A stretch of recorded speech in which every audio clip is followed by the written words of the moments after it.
It was an absolute accident. I believe that to the fullest extent. The series of events that took place to land Jonesboro police officer Weston Gates in the hospital would be difficult to recreate. It was kind of like the perfect storm. You know, it was raining, wet, dark.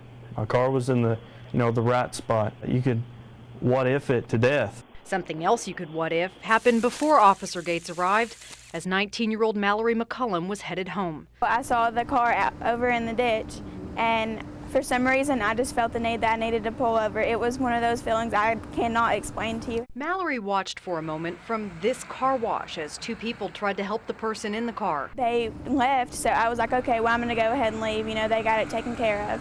Well, I put my car in drive, and as soon as I put my car in drive, that same feeling came back.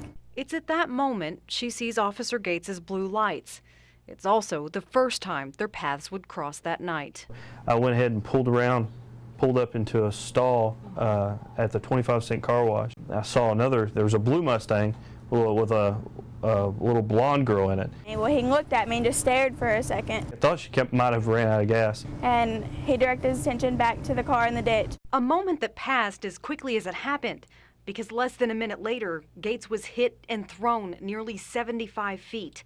Unable to breathe or feel his legs, he says he did what he could. I said a little prayer while I was on the ground because I really thought I was dying. A terrifying thought, but almost as if his prayer was answered, a comforting sound followed. Mallorie's voice assuring him that everything would be okay. I know there was a woman stepped up to me and started speaking to me. She was asking me my name, date of birth, and all kinds of questions. I don't remember. She thinks she might have been annoying, but she wasn't. It was nice to hear. Mallorie stayed with Gates until the ambulance arrived, but as to why she was there to begin with, I told my mom, I was like, that's for sure a God thing. I told everyone that because there's no reason that I should have been in that car wash that late at night. I think God had his hand over me, and maybe he placed her there